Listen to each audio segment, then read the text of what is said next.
ឡប់ទៅការប្រហែលជា10 ឬ 12 ឆ្នាំមុនកាលនោះនៅតាមបណ្ដោយព្រំដែនប្រទល់ខេត្តកំពង់ធំនិងសៀមរាបមានភូមិមួយដែលខ្ញុំសូមហៅវាថាភូមិត្រពាំងស្វាយចោះភូមិនេះពេលថ្ងៃស្រស់ស្អាតខ្លាំងណាស់វាលស្រែខៀវខ្ចីដងស្ទឹងផ្លាឈងប៉ុន្តែពេលយប់គឺវាប្រែប្រួលជាពិភពមួយផ្សេងទៀតកាលនោះអគ្គិសនីមិនទាន់មានទេផ្ទះនីមួយៗប្រើតែអាគុយឬចង្គៀងប្រេងកាតម៉ោង 7 យប់គឺងងឹតឆឹងអ្នកភូមិប្រញាប់ចូលផ្ទះបិទវាបិទបង្អួចមាននរណាហ៊ានដើរលេងពីវិលពីកាលទេនៅក្នុងភូមិនោះមានគ្រួសារមួយដែលគេចាត់ទុកថាជាអ្នកមានមុខមាត់ក្រាន់បើដែរគឺគ្រួសាររបស់មីងសារ៉ននិងពូផលមីងសារ៉នគាត់មានអាយុប្រមាណជា45ឆ្នាំរាងគាត់ថត់សម្បល់ស្រអែមចំណុចពិសេសរបស់គាត់គឺមាត់គាត់ជាមនុស្សដែលនិយាយខ្លាំងមិនចេះខ្លាចចិត្តអ្នកណាឡើយបើគាត់ខឹងគឺគាត់ជេរយកតែម្ដងអ្នកភូមិហៅគាត់ថាមេធាវីប្រចាំភូមិព្រោះរឿងអីក៏គាត់ដឹងដែររឿងអីក៏គាត់ហ៊ានតវ៉ាដែរគាត់មិនដែលជឿលើរឿងខ្មោចព្រាយបិសាចអីទេគាត់តែងតែនិយាយថាខ្មោចស្អីអត់លុយទើបគួរឲ្យខ្លាចខ្មោចមកអញជេរឲ្យរត់បាត់ឥឡូវហ្នឹងចំណែកឯប្តីគាត់ពូផលវិញជាមនុស្សដែលមានអត្តចរិតស្លូតបូតគាត់មានរូបរាងស្គមបន្តិចចូលចិត្តជក់បារីរុំស្លឹកសង្កែគាត់តែងតែដើរតាមក្រោយប្រពន្ធហើយចាំជួយសម្រួលពេលប្រពន្ធបង្កចំនួនជាមួយគេឯងជីវិតរបស់ពួកគាត់ហាក់ដូចជាធម្មតានឹងរុងរឿងរហូតដល់ថ្ងៃមួយថ្ងៃដែលមាន់របស់គាត់ដើរវង្វេងផ្លូវនៅជាប់របងផ្ទះមីងសារ៉នមានផ្ទះមួយទៀតវាមិនមែនជាផ្ទះធំដុំអីនោះទេវាគ្រាន់តែជាខ្ទមឈើប្រក់ស្លឹកណោតចាស់ជញ្ជាំងបិទដោយការ៉ុងនិងស្លឹកដូងម្ចាស់ផ្ទះមានឈ្មោះថាតាជុំគាត់ពិតជាមនុស្សចម្លែកមែនតើគាត់រស់នៅម្នាក់ឯងគ្មាននរណាដឹងថាគាត់មកពីណានោះទេគាត់មកសុំដីគេនៅគៀនរបងវត្តហើយសង់ខ្ទមនេះឡើងគាត់មិនដែលនិយាយរកអ្នកណាទេគាត់តែងតែស្លៀកពាក់អាវចាស់អាវកៃឡាក់ពណ៌ខ្មៅរហែកហើយដៃគាត់តែងតែមានកាន់ឈើច្រត់ធ្វើអំពីឫស្សីមួយដើមដែលពណ៌ខ្មៅរលោងហ្មងថ្ងៃនោះជាថ្ងៃដែលក្តៅហែងមាន់ឈ្មោលរបស់មីងសារ៉នមួយក្បាលបានហើរឆ្លងរបងឫស្សីចូលទៅក្នុងដីរបស់តាជុំវាទៅកាយដំណាំនិងទៅជន់លើរោងបន្លែរបស់តាជុំខ្ទេចទីអស់តាជុំចេញមកឃើញគាត់មិនបានយកដុំថ្មគប់មាន់នោះទេគាត់ដើរទៅចាប់មាន់នោះហើយដៃគាត់លឿងដូចសត្វអួនចឹងក្រឹបគាត់ចាប់កមាន់នោះជាប់ហើយគាត់ដើរមករករបងផ្ទះមីងសារ៉ន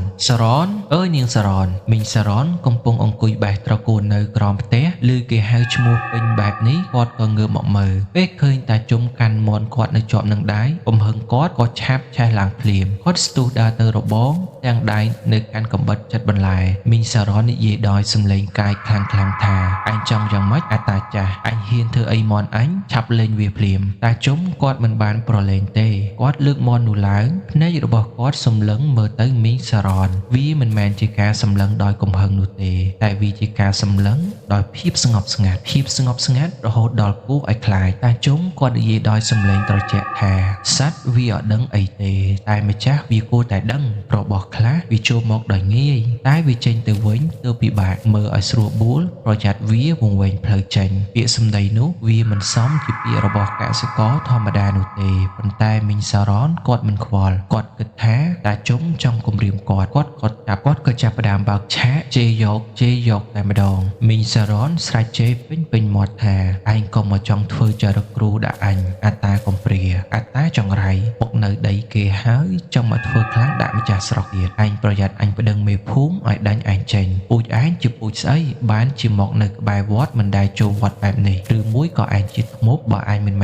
ងជាធ្មប់ម៉ែងដាក់អញមកអញមិនខ្លាចឯងទេអាឈួតជេរផងគាត់ស្ដោះទឹកមាត់ដាក់ដីមុខផ្ទះតាជុំផងអ្នកភូមិដែលនៅក្បែរនោះចេញមកមើលប្រងព្រាតពូផលរត់មកខាត់ប្រពន្ធឯងបានហើយកុំបង្កើតកម្មពៀទៀតអីមីងសារ៉នរុញប្តីគាត់ចេញកម្មពៀស្អីវានឹងហើយជាកម្មពៀមើលមុខវាចោះមុខឲ្យដូចខ្មោចនៅកណ្ដាលការជេរប្រមាថនោះតាជុំពុំបានធ្វើសកម្មភាពណាមួយឡើយគាត់ដាក់មាន់នោះចោះទៅដីថ្នមគាត់ងើបមុខសម្លឹងចំភ្នែករបស់មីងសារ៉នហើយគាត់ញញឹមគាត់ញញឹមប៉ុន្តែភ្នែកគាត់នៅតែជាអណ្ដូងស្ងួតដដែលគាត់លើកដៃម្ខាងចង្អុលទៅមីងសារ៉នហើយម្រាមដៃគាត់ធ្វើចលនាគូរង្វង់នៅលើអាកាស3ចុងរួចគាត់បែកខ្នងដើរចូលទៅក្នុងតោមកងឹតរបស់គាត់បាត់ទៅក្រោយថ្ងៃនោះមក3ថ្ងៃដំបូងគ្មានអ្វីកើតឡើងនោះទេមីងសារ៉ននៅតែដើរនិយាយប្រាប់គេឯងថាឃើញទេ អាតានោះវាខ្លាចអញហើយស្ងាត់ឲ្យជ្រាបប៉ុន្តែភាពស្ងប់ស្ងាត់នោះវាមិនមែនជាសញ្ញាល្អទេពូផលជាអ្នកសង្កេតឃើញមុនគេយប់ទី4ពេលដែលពូផលកំពុងអង្គុយជក់បរិយនៅរានហាលមុខផ្ទះគាត់សង្កេតឃើញថាឆ្កែរបស់គាត់ទាំង3ក្បាលដែលធម្មតាកាចណាស់ឲ្យតែមានមនុស្សដើរកាត់គឺព្រុសរហូតប៉ុន្តែយប់នេះពួកវាទៅសង្ងំនៅក្រោមគ្រែជ្រុងងងឹតបំផុតវាដេកញ័រកន្ទុយរបស់វាគៀវជាប់នឹងពោះភ្នែកពួកវាសម្លឹងទៅទីខាងកើតគឺទិសផ្ទះរបស់តាជុំពូផលមានអារម្មណ៍ថាត្រជាក់ចំខ្នងគាត់ក្រឡេកមើលទៅផ្ទះតាជុំផ្ទះនោះងងឹតស្លុបប៉ុន្តែនៅត្រង់បង្អួចតូចមួយគាត់ឃើញមានពន្លឺភ្លើងទៀនពណ៌ក្រហមព្រាលហើយគាត់ឮសំឡេងមិនមែនសំឡេងមនុស្សនិយាយទេវាជាសំឡេងកោសឬសូវ៉ាដូចជាមាននរណាម្នាក់កំពុងយកដែកកោសឈើមួយនឹងវែងពូផលគាត់គិតក្នុងចិត្តថាតាកញ្ចាស់ហ្នឹងគាត់កំពុងធ្វើអីកណ្ដាលយប់អាត្រាតហើយមិនក៏ឆ្កែមិនព្រុសសោះអញ្ចឹងយប់ទី5ជាយប់ថ្ងៃសិលមេឃស្រឡះល្អណាស់ព្រះច័ន្ទរះពេញវងប៉ុន្តែខ្យល់នៅយប់នោះត្រជាក់ប្លែកវាហាក់ដូចជាខ្យល់ចេញពីទូទឹកកកមិនមែនខ្យល់ធម្មជាតិមីងសារ៉ននិងពូផលចូលដេកក្នុងមុំប្រហែលជាម៉ោង11យប់អ្នកទាំងពីរកំពុងលង់លក់ស្រាប់តែសំឡេងមួយយ៉ាងខ្លាំងនៅលើដំបូលផ្ទះវាឮដូចជាមានគេយកខ្សាច់មួយប៉ាលមកចាស់លើដំបូលស័ង្កសីពីលើក្បាលដំណេកពូផលភ្ញាក់ព្រឺគាត់ស្ទុះងើបអង្គុយយកពិលឆ្លោះអ្នកណាមកគប់ផ្ទះអញស្ងាត់គ្មានសំឡេងឆ្លើយតបពូផលបើកបង្អួចចេញទៅមើលពន្លឺព្រះច័ន្ទភ្លឺច្បាស់គាត់អាចមើលឃើញទីធ្លាផ្ទះទាំងមូលគ្មានមនុស្សទេគ្មានក្មេងខ្មាំងណាទេសូម្បីតែស្លឹកឈើក៏មិនកម្រើកដែរគាត់ត្រឡប់មកដេកវិញតែទើបតែដាក់នងដល់កន្ទេលលើកនេះសំឡេងដូចផ្លែដូងទុំធ្លាក់មកលើដំបូលធ្ងន់ណាស់តែឈើទាំងមូលរង្គើមីងសារ៉នភ្ញាក់ឡើងទាំងភ័យតែឯងស្អីគេហ្នឹងផ្លែដូងធ្លាក់មែនទេពូផលភ័យឡើងមុខស្លេកគាត់ដឹងច្បាស់ថានៅពីលើដំបូលផ្ទះគាត់មានដើមដូងទេដើមដូងនៅឆ្ងាយពីផ្ទះណាស់ហេតុអ្វីដែលធ្លាក់មកនេះវាមិនមែនធ្លាក់ហើយវើរមៀលធ្លាក់ដីទេវាធ្លាក់ហើយវានៅស្ងៀមដូចជាមានអ្វីម្យ៉ាងលោតមកទៅនៅលើដំបូលហើយឈរនៅទីនោះខណៈដែលពួកគេទាំងពីរនាក់កំពុងសម្លឹងមើលទៅពីដានផ្ទះពួកគេបានឮសំឡេងមួយទៀតវាជាសំឡេងដើរស្នាមជើងនោះដើរជឿតពីចុងដំបូលម្ខាងមកកាន់កណ្ដាលដំបូលហើយមកឈរនៅចំពីលើក្បាលមីងសារ៉នហើយវាក៏ឈប់មីងសារ៉នចាប់ដៃប្តីគាត់ជាប់ដៃគាត់ត្រជាក់ដូចទឹកកកគាត់ក៏សឹកប្រាប់ប្តីថាតាឯងខ្ញុំដកដង្ហើមមិនរួចទេដូចមានអីសង្កត់ទ្រូងអញ្ចឹងពូផលយកដៃទៅស្ទាបទ្រូងប្រពន្ធគាត់ភ្ញាក់ដូចត្រូវគេឆក់នៅលើដើមទ្រូងរបស់មីងសារ៉នកន្លែងដែលគាត់ស្ទាបនោះវាក្តៅ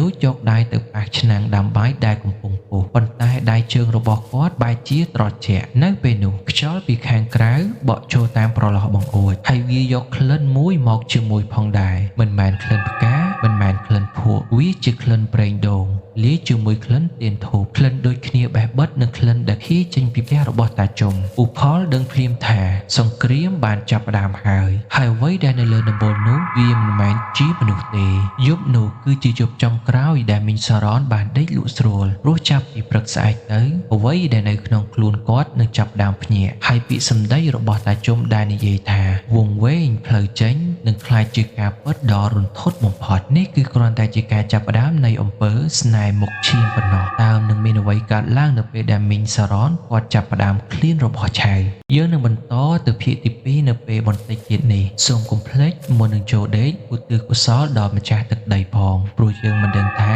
អ្នកជិតខាងរបស់យើងកំពុងសូត្រធម៌អ្វីនៅពេលយប់នោះទេបងប្អូនធ្លាប់ឮពាក្យចាស់លោកពោលថាជំងឺកាយព្យាបាលថ្នាំជំងឺចិត្តព្យាបាលធម៌ទេចុះបើជំងឺនោះវាមិនមែនជាជំងឺកាយហើយវាក៏មិនមែនជាជំងឺចិត្តដែរវាជាជំងឺកើតចេញមកពីពាក្យសម្បត្តិនិងការដាក់ផ្លូវងងឹតបន្ទាប់ពីយប់ដែលមានសម្លេងដើរលើដំបូលនោះមកផ្ទះរបស់មីងសារ៉នលែងមានសម្លេងសើចក្អាកក្អាយទៀតហើយអ្វីដែលចូលមកជំនួសមកវិញគឺភាពស្ងប់ស្ងាត់និងក្លិនមួយដែលមិនអាចពណ៌នាបានតើបងប្អូនធ្លាប់ធំក្លិនសត្វកណ្ដុរងាប់ដែលស្អុយរលួយនៅក្នុងពីដានផ្ទះរបស់យើងដែលរកមិនឃើញទេក្លិននោះហើយដែលចាប់ផ្ដើមសាយភាយចេញពីរាងកាយរបស់មីងសារ៉នព្រឹកបន្ទាប់ពីយប់ថ្ងៃសិលនោះមកមីងសារ៉នក្រោកពីដេកយឺតណាស់ធម្មតាគាត់ជាមនុស្សដែលរហ័សរហួនម៉ោង5ព្រឹកគាត់ចុះដាំបាយហើយតែថ្ងៃនេះម៉ោង8ព្រឹកហើយ គាត់នៅតែអង្គុយសម្លឹងមើលមុខដដែលពូផលឃើញប្រពន្ធមុខស្លេកគាត់ក៏សួរ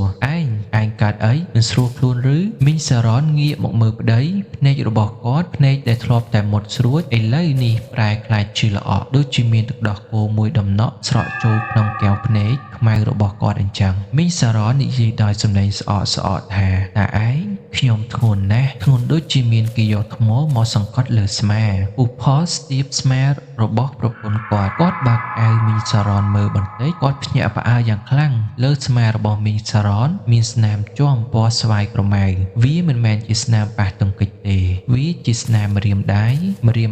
វែងដែលខ្ញាំជាប់នឹងស្មារបស់គាត់ហើយស្នាមនោះវាតូចជាងដៃរបស់មនុស្សធម្មតាបន្តិចវាប្រៀបដូចជាដៃកូនក្មេងឬដៃសត្វស្វាពូផលសួរសារ៉នឯងទៅប៉ះអីមិនក៏មានស្នាមអញ្ចឹងមីងសារ៉នគាត់ឆ្លើយថាមិនដឹងទេតែវាក្តៅត្រង់នឹងណាស់ពូផលនឹកឃើញដល់សម្លេងលើដំបូលពីយប់មិញគាត់លួចទៅមើលផ្ទះតាជុំ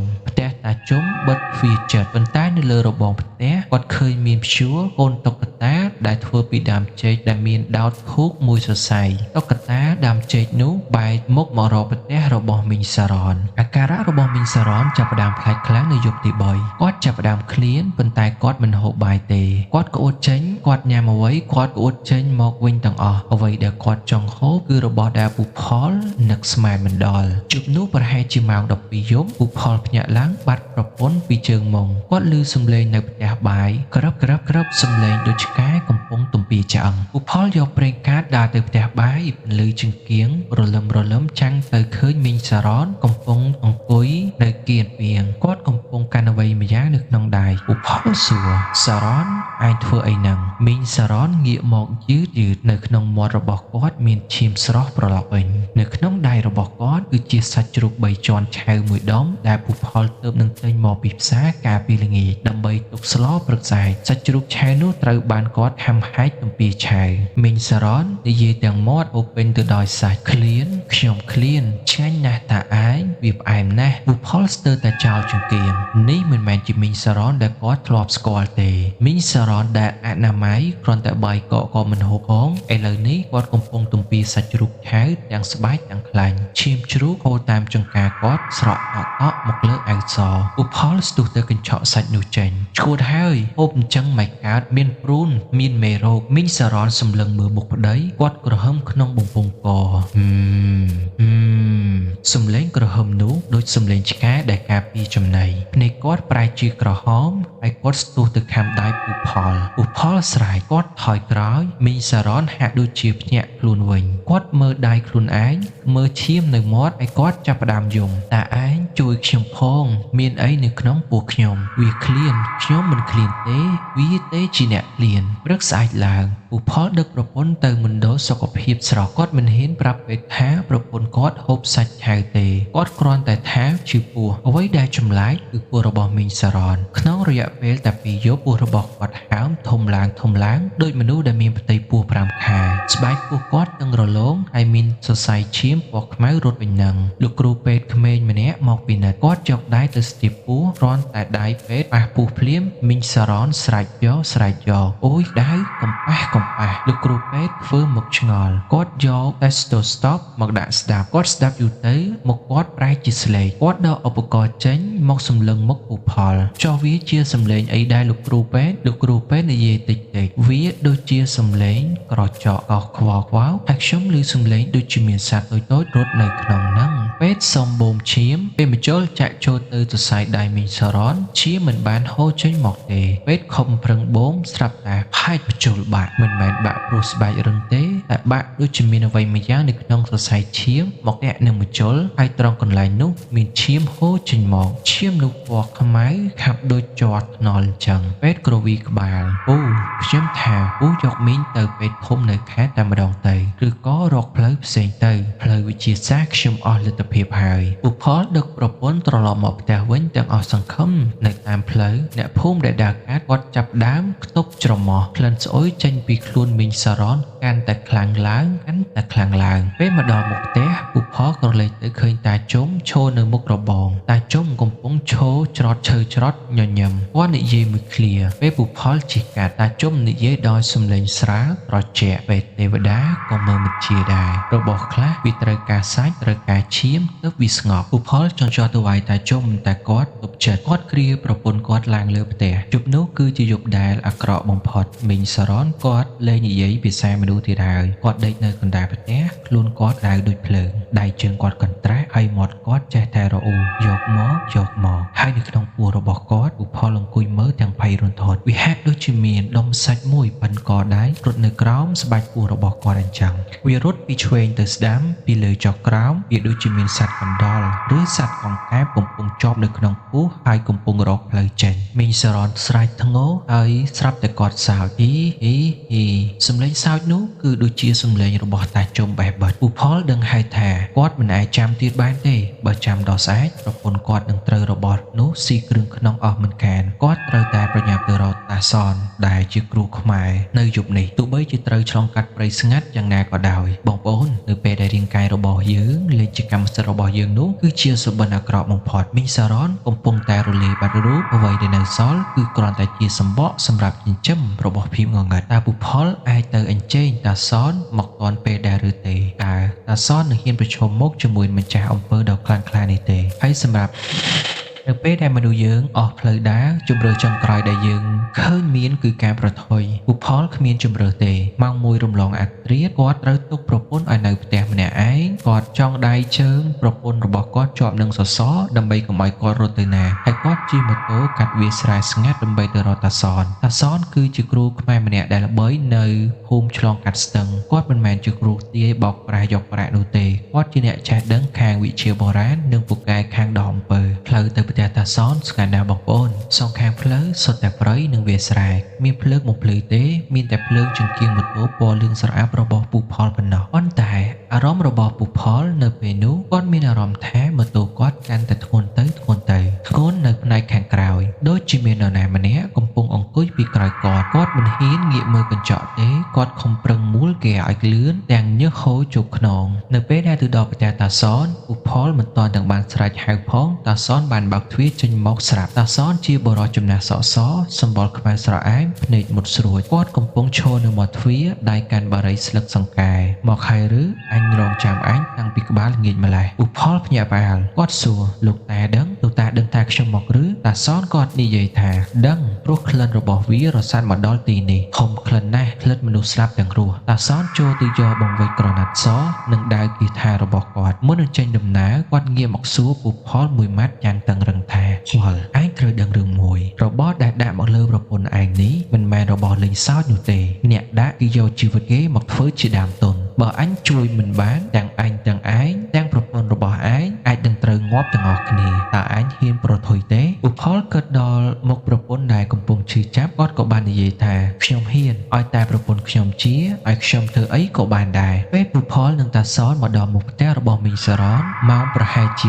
2:03ទីភ្លឺបរិយាកាសបានបដូរផ្លាស់ទាំងស្រុងផ្ទះរបស់មីងសារ៉នមើលទៅដូចជាភ្នោខ្មោចវាងងឹតហើយវាមានផ្សែងពណ៌សអូចេញពីក្រោមផ្ទះតិចទាំងដែលគ្មាននរណាដុតភ្លើងសោះសំឡេងសត្វចង្រិតដែលធ្លាប់យំស្ងាត់ឆឹងស្ងាត់រហូតដល់ឮសំឡេងខ្យល់ដកដង្ហើមតាសនចុះពីម៉ូតូគាត់ឈរនៅមុខរបងគាត់សម្លឹងទៅផ្ទះខាងកើតផ្ទះរបស់តាជុំគាត់ឃើញនៅលើដំបូលផ្ទះតាជុំមានសត្វក្អែកមួយក្បាលកំពុងទុំសម្លឹងមើលពួកគេភ្នែកក្អែកនោះក្រហមច្រាលក្នុងភាពងងឹតតាសនខ្សឹបខ្លាំងណាស់គ្រូរបស់គេខ្លាំងណាស់គេចិញ្ចឹមព្រាយក្បាល8តាសនដើរចូលទៅក្នុងបរិវេណផ្ទះគ្រាន់តែជើងគាត់ដើរជន់ដីមុខផ្ទះភ្លាមប្រាវនៅខាងលើផ្ទះសំឡេងចានត្បានធ្លាក់បែកផ្ចាត់ផ្ចាយហើយមានសំឡេងស្រែកមួយកុំចូលមកអាសនអញចង់ងាប់មែនទេឧផលញ័រជើងនោះជាសំឡេងប្រពន្ធគាត់ប៉ុន្តែធ្ងន់ដូចសំឡេងមនុស្សប្រុសអាសនមិនតបគាត់ដកដៃគីថាចេញពីស្រោមឆ្វាយផលរកទឹកមួយផ្តិលមកនិងស្លឹកចេកមកផងយើងលេងនៅខាងក្រោមនេះមិនបាច់ឡើង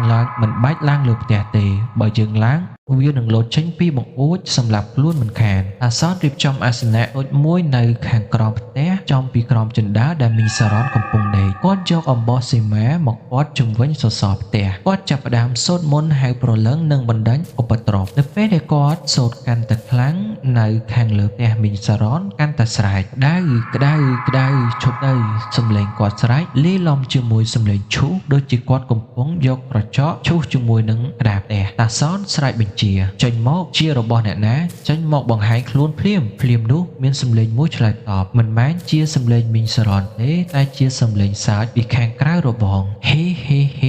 អាចស្រាប់តែវត្ថុម្យ៉ាងបានធ្លាក់ពីលើផ្ទះតាមចន្លោះក្តារមកកណ្ដាលវង់ពិធីឧផលយកពិលឆ្លោះមើលវាគឺជាកង្កែបមួយក្បាលកង្កែបនោះនៅរស់ប៉ុន្តែពោះវាហាមធំហើយអ្វីដែលកាន់តែសាហាវគឺមាត់របស់វាមាត់របស់កង្កែបនោះត្រូវបានគេយកអំបោះពណ៌ក្រហមដេរផ្ចិតយ៉ាងជិតតាសនឃើញហើយគាត់ងក់ក្បាលឃើញទេគេចង់បិទមាត់បិទកមិនឲ្យនិយាយមិនឲ្យហូបហើយក្នុងពោះវាមានរបស់តាសនយកកំបិតនោះមកវះមើលកង្ពស់កង្កែបឆ្វាញ់កង្កែបនោះមិនមានឈាមទេមានតែដីភក់ពណ៌ខ្មៅហូរចេញមកដីខ្មោចតៃហោងនិងដៃគោលច្រេះគេបញ្ជូនវាចូលមកក្នុងពោះប្រពន្ធឯងតាសនងប់ឈរមើលទឹកមុខគាត់តានតឹងបំផុតគាត់ដឹងថាការយកកង្កែបចេញមកនេះគ្រាន់តែជាការដោះស្រាយបឋមទេឬគល់របស់វានៅកប់នៅក្នុងដីនៅឡើយតាសនគាត់និយាយថាផលប្រពន្ធឯងមិនទាន់ជាទេនេះគ្រាន់តែជាតបស្រួចរបស់គេប៉ុណ្ណោះបើចង់ឲ្យជាដាច់យើងត្រូវរកមេរបស់វាត្រូវបានគេកប់នៅកន្លែងណាមួយក្នុងបរិវេណផ្ទះឯងនេះឯងឧផលភ័យមុខស្លេកកប់តាំងពីអង្កាលតាសនគាត់និយាយថាកប់តាំងពីថ្ងៃដែលវាចាប់មន់ឯងមកម្លេះវាបានយកដីកន្លែងនោះទៅធ្វើពិធីហើយយកមកកប់វិញឥឡូវនេះឯងទៅយកចបនិងដាច់កោះមកយើងត្រូវជីកហើយចាំពេលជីកមិនថាឃើញអ្វីហាមស្រែកហាមរត់ហើយហាមប៉ះវាដោយដៃតទេបុផលរត់ទៅយកចបទាំងញ័រដៃគាត់ដឹងថានៅក្រោមដីដែលគាត់ដើរជន់រាល់ថ្ងៃនេះមានអ្វីម្យ៉ាងដែលកំពុងដកដង្ហើមអ្វីម្យ៉ាងដែលកំពុងរងចាំឲ្យគេរកឃើញដើម្បីវានឹងបញ្ចេញមហិទ្ធិឫទ្ធិជាលើកចុងក្រោយនៅពេលដែលបុផលចាប់ផ្ដើមលើកចបជីកនៅផ្ទះខាងកើតសំឡេងខ្យល់បក់យ៉ាងខ្លាំងភ្លើងទៀននៅក្នុងផ្ទះតាជុំរលត់ឆឹងហើយសំឡេងធម៌សូត្របញ្ច្រាស់ក៏ចាប់ផ្ដើមពន្លឺកាន់តែខ្លាំងឡើងកាន់តែលឿនឡើងសង្គ្រាមរវាងគ្រូថ្មបានឈានចូលដល់ដំណាក់កាលសម្រេចសេចក្តីហើយបងប្អូនការជីកកកាយអតីតកាលឬជីកកកាយរបស់ដែលកប់ទុកតែងតែនាំមកនៅគ្រោះថ្នាក់តើពុផលនឹងប្រទះឃើញអ្វីនៅក្រោមសសរផ្ទះរបស់ខ្លួនហើយតើក្រឡដីដែលអាកំបាំងនោះមានអ្វីនៅខាងក្នុងសូមស្វាគមន៍មកកាន់ភាគទី4ភាគដែលគួរឲ្យខ្លាចបំផុតបងប្អូនតើបងប្អូនធ្លាប់ជឿទេថាដីចាស់និយាយនៅពេលដែលពុផលកំពុងកាន់ចបជីកនៅខាងក្រោមផ្ទះដីនៅកន្លែងនោះមិនមែនគ្រាន់តែជាដីទេវាហាក់ដូចជាស្បែករបស់សត្វចម្លែកមួយដែលកំពុងដកដង្ហើមម៉ោង3ទីភ្លឺនេះជាម៉ោងព្រលឹងទាំងឡាយមានកម្លាំងខ្លាំងក្លាបំផុតពុផលលើកចបឡើងញើសហូរចូលភ្នែកផ្សាដូចគេយកអំបិលញាត់ភ្នែកតាសនឈរកាន់ដាវគាថាភ្នែកសម្លឹងទៅផ្ទះខាងកើតដែលជាផ្ទះរបស់តាជុំមិនដាក់ភ្នែកតាសនខ្សឹបប្រាប់ជីកឲ្យលឿនមុនពេលវាដឹងខ្លួនបើវាមកដល់មុនយើងយកក្រឡចេញយើងចប់ហើយជីកឲ្យលឿនមុនពេលវាដឹងខ្លួនបើវាមកដល់មុនពេលយើងយកក្រឡចេញចប់ហើយយើងឧផលជីកបានជម្រៅប្រហែលជាមួយហាត់ស្រាប់តែមានចំហាយទឹកពីចេញពីរណ្ដៅនោះចំហាយនោះក្តៅហើយធំក្លិនស្ពាន់ធေါ်លាយជាមួយនឹងសាច់រលួយដៃរបស់ពុផលចាប់ផ្ដើមរលាកដីនៅត្រង់នោះដៅដូចជាមានភ្លើងដុតពីខាងក្រោមពុផលនិយាយលោកតាក្តៅណាស់ជីកមិនចុះទេតាសននិយាយទ្រាំទៅយកទឹកមន្តប្រោះវានោះឃើញក្បាលវាហើពុផលយកទឹកមន្តប្រោះសែងហុយឡើងគាត់មើលទៅក្នុងរណ្ដៅគាត់ឃើញវត្ថុមួយវាគឺជាកូនក្រឡដីប្រភេទក្រឡដាក់ប្រហុកតូចពណ៌ខ្មៅមាត់ក្រឡត្រូវបានគ្របជិតក្រដោយក្រណាត់ក្រហមដែលមានសរសេរយ័ន្តពេញហើយត្រូវបានរុំដោយអំបោះខ្សែសីមា7ជាន់អ្វីដែលធ្វើឲ្យពុផលស្ទើរតែទម្លាក់ចបនោះចោលគឺក្រឡនោះកម្រើកវាញ័រតក់ហាក់ដូចជាមានហើយមានសំឡេងពីខាងក្នុងនោះជួយផងវាជាសំឡេងកូនក្មេងស្រែកធ្ងោតិចចេញពីក្រឡបិទចិត្តនោះតាសនិយាយកុំស្ដាប់វាជាសំឡេងបោកប្រាស់យកក្រណាត់សទៅរងវាលើកមកដាក់កណ្ដាលវងពិធីឥឡូវនេះគ្រាន់តែ ពុផលលើក្រឡនោះចេញផុតពីដីភ្លាមមេឃដែលកំពុងស្ងប់ស្ងាត់ស្រាប់តែប្រែជាខ្យល់ព្យុះដើមចេកនៅជុំវិញផ្ទះត្រូវខ្យល់បក់បោករលំក្រឹបក្រឹបហើយនៅខាងលើផ្ទះមីងសរនចាប់ផ្ដើមស្រែកអាផលអាប្តីចង្រៃហើយហ៊ានប៉ារបស់អញឬដាក់វាចុះភ្លាមសំឡេងនោះធ្ងន់ណាស់ឮហើយញ័រដល់ឆ្អឹងពុផលស្ទើរតែរបូតដៃគាត់សម្លឹងមើលទៅលើផ្ទះគាត់ឃើញស្រមោលប្រពន្ធគាត់កំពុងលោតតោងសសរផ្ទះដូចសត្វពង្រួលនៅពេលនោះតាសនស្រែកផលថយចេញវាមកហើយនៅលើដំបូលផ្ទះមានសំឡេងជន់យ៉ាងខ្លាំងដឹកដូចជាមានមនុស្សថត់ម្នាក់លោតពីលើដើមឈើមកទម្លាក់ខ្លួនលើដំបូលស័ង្កសីដំបូលផ្ទះស្រត់ចុះហើយបន្ទាប់មកមានទឹកម្យ៉ាងស្រក់ចុះមកពីលើដំបូលស្រក់ចំកណ្ដាលពងពិធីឧផលយកដៃជូតមើលវាគឺជាទឹកមាត់ខាប់ពណ៌បៃតងដែលមានក្លិនស្អុយដូចសាកសោះតាសននិយាយពីចង់ពន្លត់ទៀនយើងការពារទៀនឲ្យជាប់នៅពេលនោះវាជាការប្រយុទ្ធគ្នារវាងសំឡេងនិងសំឡេងតាសនអង្គុយសមាធិមុខក្រឡគាត់សូត្រមន្តយ៉ាងលឿនឯតាជុំនៅខាងកើតក៏សូត្របញ្ច្រាស់មកវិញយ៉ាងខ្លាំងក្រឡដីនៅកណ្ដាលវងចាប់ផ្ដើមប្រេះក្រឹបឈាមពណ៌ខ្មៅចាប់ផ្ដើមហូរចេញពីស្នាមប្រេះតាសនដឹងថាមិនអាចចាំយូរទេគាត់ចាប់ដៃគាថាគាត់ខំបណ្ដាលខ្លួនឯងឲ្យចេញឈាមរួចព្រោះឈាមដាក់ដៅគាត់ងើបឈរភ្នែកគាត់បាក់ធំសម្លឹងមើលទៅក្រឡតាសននិយាយអញសូមប្រកាសសង្គ្រាមរបស់ណាជារបស់ឯងត្រឡប់ទៅរកម្ចាស់ឯងវិញកុំតិចគាត់លើកដៅទៅកាប់ក្រឡនោះមួយទំហឹងសំឡេងផ្ទុះដូចជាមិនបាច់ឆ្នាំងដីទេវាលឺដូចជាក្របបែកផ្សែងពណ៌ខ្មៅស្ទុះចេញពីក្រឡនោះហុយត្រឡំចេញក្រោបផ្ទះហើយនៅក្នុងផ្សែងនោះពុផលបានលឺសំឡេងស្រែកអាក្រសំឡេងស្រែកយ៉ាងឈឺចាប់ចេញពីក្រឡដែលបែកនោះហើយបន្ទាប់មកសំឡេងស្រែកមួយទៀតពីលើផ្ទះមីងសរនស្រែកអូយក្តៅណាស់ផ្សែងរលាយអស់ខ្យល់ស្ងប់តាសនអង្គុយគោះជង្គង់ដកដង្ហើមហត់ដៅរបស់គាត់បាក់ជាពីរពុផលយកពេលទៅឆ្លោះមើលកំទេចក្រឡដែលបែកគាត់ចង់ដឹងថាតើតាជុំបានដាក់អ្វីនៅក្នុងនោះនៅក្នុងកំទេចដីនឹង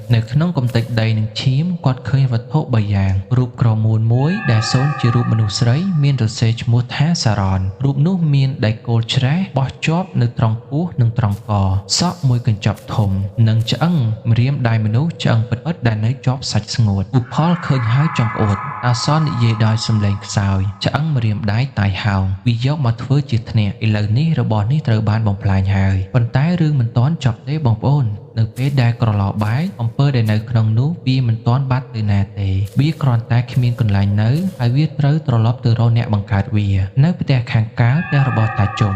ភ្លាមនោះមានសំឡេងស្រែកមួយទំហឹងឈប់កុំស៊ីអញសំឡេងតាជុំស្រែកលោឡាដូចជាមនុស្សឆ្កួតសំឡេងគាត់រត់បុកជញ្ជាំងតាំងសំឡេងគាត់វាយកំទេចរបស់របរហើយបន្ទាប់មកសំឡេងគាត់ប្រែជាសំឡេងកូនក្មេងវាជាសំឡេងតែមួយដែលពុផលបានឮក្នុងក្រឡសំឡេងនោះសើចហេម៉ែអើយម៉ែហើយចុងក្រោយស្ងាត់ឈឹងផ្ទះតាជុំលែងមានពន្លឺលែងមានសំឡេងមានតែសត្វក្អាចរាប់រយក្បាលដែលហើរមកប្រមូលផ្ដុំគ្នានៅលើដំបូលផ្ទះគាត់ស្រែកកងរំពងពុផលរត់ឡើងទៅលើផ្ទះមើលប្រពន្ធមីងសារ៉នដេកសន្លប់ប៉ុន្តែពោះរបស់គាត់រៀបស្មើស្នាមជាប់នៅលើស្មារលុបបាត់អស់គាត់ដកដង្ហើមស្មើដោយមនុស្សកំពុងដេកលក់ធម្មតាពុផលអោបប្រពន្ធយំតែតាសនដែលឈរនៅមាត់ចណ្ដាលមិនញញឹមទេគាត់សម្លឹងទៅផ្ទះតាជុំហើយពោលពាក្យមួយឃ្លាមនុស្សយើងពេលលក់ប្រលឹងឲ្យបិសាចដើម្បីបដូរយកអំណាចបិសាចវាមិនដែលឲ្យយើងជំពាក់វាទេយប់នេះតាជុំបានសងបំណុលវាហើយគឺសងដោយឈាមនិងសាច់របស់គាត់ផ្ទាល់បងប្អូនអំពើខ្មៅត្រូវបានកំទេចប៉ុន្តែតើបងប្អូនចង់ដឹងទេថានៅពេលព្រឹកឡើងពេលអ្នកភូមិទៅបោកទ្វារផ្ទះតាជុំតើពួកគេបានឃើញអ្វីសភាពសាកសពរបស់តាជុំនឹងធ្វើឲ្យបងប្អូនយល់ថានរកគឺពិតជាមាននៅលើដីសូមរងចាំស្ដាប់វគ្គ5នៅពេលបន្តិចទៀតដែលយើងនឹងបញ្ចប់រឿងព្រេងនិទានដ៏សោកសៅនេះសូមស្វាគមន៍មកកាន់វគ្គបញ្ចប់យប់ព្យុះភ្លៀងបានកន្លងផុតទៅព្រះអាទិត្យចាប់ផ្ដើមរះនៅទិសខាងកើតបោះពន្លឺពណ៌មាសមកលើភូមិឋានអ្នកភូមិចាប់ផ្ដើមបើកទ្វារផ្ទះជីវិតហាក់ដូចជាចាប់ផ្ដើមធម្មតាប៉ុន្តែនៅជុំវិញផ្ទះរបស់មីងសារ៉ននិងតាជុំបរិយាកាសគឺខុសគ្នាទាំងស្រុងអ្នកភូមិដែលដើរកាត់នោះត្រូវយកដៃខ្ទប់ច្រមុះវាមិនមែនជាក្លិនលាមកគោក្របីទេវាជាក្លិនឈាមស្ងួតលាយឡំជាមួយនឹងក្លិនធូបរលត់និងក្លិនសាច់ឆៅដែលត្រូវកម្ដៅថ្ងៃហើយសំឡេងដែលលេចធ្លោជាងគេនៅព្រឹកនោះមិនមែនជាសំឡេងមនុស្សនិយាយគ្នាទេគឺសំឡេងសត្វក្អែកខែករ រាប់សិបក្បាលហើរឆ្វែលចុះឡើងនៅពីលើដំបូលផ្ទះរបស់តាជុំពួកវាស្រែកហាក់ដូចជាកំពុងហៅគ្នាមកចូលរួមពិធីបន់សពម៉ោងប្រហែលជា 7 ព្រឹកមេភូមិនិងបរោះក្នុងភូមិ 4-5 នាក់សម្រេចចិត្តឡើងទៅមើលផ្ទះរបស់តាជុំឧផលក៏ទៅជាមួយគេដែរទោះបីជាគាត់នៅភ័យក៏ដោយផ្ទះរបស់តាជុំបិទទ្វារឆឹងចិន្តាផ្ទះរាបបាយនៅពេលដែលមេភូមិឈានជើងឡើងទៅដល់មាត់ទ្វារសំឡេងរុយដែលនៅក្នុងផ្ទះនោះឮដូចសំឡេងម៉ាស៊ីនភ្លើងមេភូមិគាត់និយាយតាជុំនៅទេខ្ញុំចូលហើយណាគ្មានអ្នកឆ្លើយមេភូមិក៏យកជើងធ្លាក់ទ្វាររបើកពន្លឺព្រះអាទិត្យចាំងចូលទៅក្នុងផ្ទះងងឹតនោះអ្វីដែលពួកគេបានឃើញធ្វើឲ្យម្នាក់យ៉ាងជើងឈានថយក្រោយដោយមិនដឹងខ្លួននៅកណ្ដាលផ្ទះតាជុំកំពុងអង្គុយគាត់អង្គុយបែនភ្នែនសមាធិបែរមុខទៅរកអាសនៈដ៏ធំមួយដែលពោពេញទៅដោយក្បាលខ្មោចស្ងួតនិងរូបសំណាកបិសាចប៉ុន្តែមានអ្វីមួយខុសប្រក្រតីក្បាលរបស់គាត់បែរមកក្រោយករបស់គាត់ត្រូវបានបង្វិលមកក្រោយ180ដឺក្រេមុខរបស់គាត់សម្លឹងមកចំទ្វារដែលគេទើបនឹងធាក់ភ្នែករបស់គាត់បើកធំសឹងតែធ្លាក់ចេញមកក្រៅសម្បូរទៅដោយសរសៃឈាមក្រហមច្រាលមាត់របស់គាត់ហាធំហើយនៅខាងក្នុងមាត់នោះគ្មានអណ្ដាតទេអណ្ដាតរបស់គាត់ត្រូវបានកាត់ដាច់ហើយដាក់នៅពីលើជើងពីនមួយនៅក្បែរអាសនៈខាងមុខគាត់ដៃទាំងពីររបស់គាត់ក្តាប់ជាប់ណែនៅត្រង់ពោះម្រាមដៃរបស់គាត់សុទ្ធតែមានស្នាមខាំនិងហែកដោយក្រចកខ្លួនឯងអាវរបស់គាត់រហែកត្រង់ពោះបង្ហាញឲ្យឃើញសាច់ពោះដែលដាច់រយៈហាក់ដូចជាគាត់ជាយាមហែកពោះខ្លួនឯងដើម្បីយកអ្វីម្យ៉ាងចេញនៅលើជញ្ជាំងផ្ទះមានស្នាមឈាមសរសេរជាអក្សរវាមិនមែនជាភាសាខ្មែរទេវាជាអក្សរយ័ន្តហើយឈាមនោះនៅស្រស់នៅឡើយមេភូមិគាត់និយាយមិនចេញព្រះអើយគាត់ធ្វើអីខ្លួនឯងហ្នឹងតាសនគ្រូខ្មែរដើរចូលមកក្រោយគេគាត់កាន់ដាវដែលបាក់របស់គាត់មិនភ្ញាក់ផ្អើលទេគាត់គ្រាន់តែឈរមើលសាកសពតាជុំដោយក្តីអាណិតគាត់ដើរទៅជិតសាកសពយកដៃបិទភ្នែករបស់តាជុំឲ្យជិតតាសនគាត់និយាយគាត់មិនបានធ្វើដោយខ្លួនឯងទេរបស់ដែលគាត់ចិញ្ចឹមវាឃ្លានឧផលសួរទាំងភ័យលោកតាតើវាចប់ហើយមែនទេតើគាត់ស្លាប់ដោយសារអំពើរបស់គាត់មែនទេតាសនងាកមកមើលពូផលហើយនិយាយផលអំពើខ្មៅគឺដូចជាការខ្ចីបលអញ្ចឹងយើងខ្ចីកម្លាំងបិសាចដើម្បីទៅធ្វើបាបគេបើធ្វើបាបគេបានសម្រេចបិសាចនឹងស៊ីរបស់ដែលយើងសន្យាឲ្យវាតែបើធ្វើមិនបានសម្រេចបិសាចវាមិនត្រឡប់ទៅដៃទទេទេវាត្រូវតែស៊ីហើយអ្នកដែលនៅចិត្តវាបំផុតគឺម្ចាស់របស់វានឹងឯងតាសនចង្អុលទៅអណ្ដាតដែលដាច់គាត់ចង់បិទមាត់ប្រពន្ធឯងមិនឲ្យនិយាយឥឡូវគាត់បាត់អណ្ដាតគាត់ចង់ឲ្យប្រពន្ធឯងហើមពោះស្អុយរលួយឥឡូវពោះរបស់គាត់ត្រូវបានហាចនេះគឺជាកម្មហើយវាមិនដែលភ្លេចអាស័យដ្ឋានទេក្រោយពីថ្ងៃនោះមកជីវិតនៅក្នុងភូមិបានផ្លាស់ប្ដូរសាកសពរបស់តាជុំត្រូវបានគេយកទៅបូជាភ្លាមដោយមិនមានការធ្វើបន់ធំដុំអីទេគ្មាននរណាម្នាក់ទុកសពគាត់យូរទេចំណែកឯមីងសារ៉នគាត់បានជាសះស្បើយរាងកាយគាត់ត្រឡប់មកដូចដើមវិញប៉ុន្តែចិត្តរបស់គាត់បានស្លាប់បាត់ទៅហើយពីស្ត្រីដែលមាត់ឆៅនិយាយខ្លាំងខ្លាចជាមនុស្សដែលខ្លាចសំបីតែស្រមោលខ្លួនឯងគាត់លែងហ៊ាននៅផ្ទះម្នាក់ឯងគាត់លែងហ៊ានហូបសាច់គាត់ខ្លាចជាអ្នកបួសស៊ីតែបន្លែរាល់យប់សិលគាត់តែងតែភ្ញាក់កណ្ដាលយប់ហើយប្រាប់ពូផលថាតាឯងខ្ញុំឮសំឡេងគាត់សើចនៅក្រោមផ្ទះយើងដោយទ្រាំមិនបានមួយខែក្រោយមកពូផលសម្រេចចិត្តរុះរើផ្ទះនោះចោលពួកគេលក់ដីនោះក្នុងតម្លៃថោកហើយរើចេញទៅខេត្តឆ្ងាយពួកគេចង់បំភ្លេចអ្វីទាំងអស់ប៉ុន្តែចំពោះផ្ទះរបស់តាជុំវានៅតែទីនោះដដែលមាននរណាហ៊ានរុះរើវាទេមាននរណាហ៊ានចូលទៅក្បែរស្មៅចាប់ផ្ដើមដកខ្ពស់ឡើង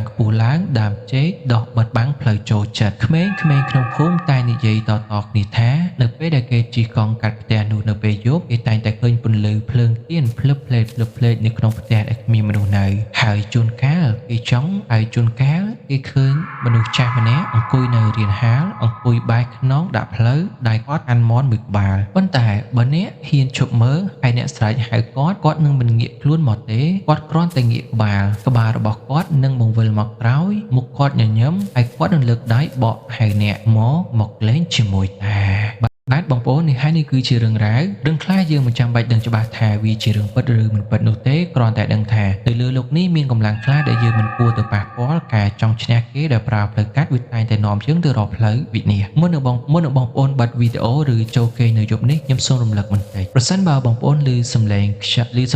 សាច់ធ្លាក់ពីលើដំបូលឬឮសំឡេងកោសជញ្ជាំងកុំឆ្លើយកុំដើរទៅមើលគ្រាន់តែដឹងថាប្រហែលជាមានអ្នកណាម្នាក់កំពុងតែនឹកបងប្អូនពីកន្លែងឆ្ងាយនិងងងឹតសូមឲ្យគុណបនដែលព្រះរតនត្រ័យជួយថែរក្សាបងប្អូនហើយសូមកុំភ្លេចងាកក្រោយរាត្រីសួស្តី